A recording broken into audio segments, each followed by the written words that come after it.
കോഴിക്കോട് നാദാപുരത്ത് ഓണാഘോഷത്തിനിടെ മദ്യപിച്ച് അവശനായ സ്കൂൾ വിദ്യാർത്ഥി ആശുപത്രിയിൽ ചികിത്സയിൽ.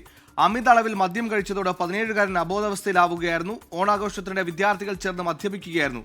നിഖിൽ പ്രമേഷ് കോഴിക്കോടും ചേർന്നു. നിഖിൽ, അതിരുവിടുന്ന ലഹരി ഉപയോഗം കൂടുന്ന ഓണാഘോഷങ്ങൾ അതൊരു വലിയ വിനയാകുന്നു. കഴിഞ്ഞ ദിവസം തിരുവനന്തപുരത്തും സമാനമായ വാർത്ത വന്നിരിക്കുന്നു. ഇപ്പോൾ ഇതാ 17 വയസ്സുകാരൻ സ്കൂളിൽ മദ്യപിച്ച് അവശനിലയിൽ ആശുപത്രിയിൽ. എന്താണ് വിവരങ്ങൾ? സുഹേൽ, എന്താണ് ഈ കൗമാരക്കാരായിട്ടുള്ള കുട്ടികൾക്ക് സംഭവിക്കുന്നത് എന്നുള്ളത് മനസ്സിലാകുന്നില്ല. ഇതിപ്പോൾ ഒരു 17-കാരനാണ് കോഴിക്കോട് നാദാപുരത്ത് സർക്കാർ മേഖലയിലെ ഒരു സ്കൂളിലെ വിദ്യാർത്ഥിയാണ്. ഇത്തരത്തിൽ ഓണാഘോഷത്തിനിടെ കുറച്ച് വിദ്യാർത്ഥികൾ ചേർന്ന് മദ്യപിക്കാൻ തീരുമാനിക്കുന്നു.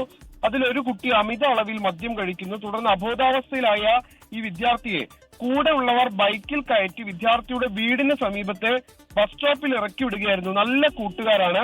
ബസ് സ്റ്റോപ്പിലെ തറയിൽ അബോധാവസ്ഥയിൽ കണ്ട വിദ്യാർത്ഥിയെ നാട്ടുകാരും ഈ കുട്ടിയുടെ ബന്ധുക്കളും ഒക്കെ ചേർന്ന് വടകരയിലെ സ്വകാര്യ ആശുപത്രിയിൽ പ്രവേശിപ്പിച്ചു. തീവ്രപരിചരണ വിഭാഗത്തിലാണ് ഈ കുട്ടിയെ ആദ്യം പ്രവേശിപ്പിച്ചത്.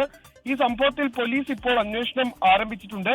ഈ കുട്ടിയെ അപകടനില തരണം ചെയ്തതായി ഇപ്പോൾ ആശുപത്രി അധികൃതർ അറിയിക്കുന്നുണ്ടെങ്കിലും ഈ കുട്ടിക്ക് എവിടെ നിന്ന് മദ്യം കിട്ടി, മറ്റു കുട്ടികളും ഈ മദ്യപിച്ചിട്ടുണ്ടോ, ഈ മദ്യപിച്ചാണോ ഇവർ സ്കൂളിൽ എത്തിയത് തുടങ്ങിയ കാര്യങ്ങളൊക്കെ അന്വേഷണ വിധേയമാക്കേണ്ടതുണ്ട്. എന്തായാലും ഈ കുട്ടിയുടെ ആരോഗ്യനില ഇപ്പോൾ തൃപ്തികരമാണ് എന്നുള്ളതാണ് ഇതിൽ ആശ്വസിക്കാവുന്ന ഏക കാര്യം. സുഹേൽ, ആഘോഷത്തിന്റെ മറവിൽ ആഭാസങ്ങളും അഭ്യാസങ്ങളും കാണിക്കുന്ന വിദ്യാർത്ഥികൾ നമ്മളെ ഭയപ്പെടുത്തുക.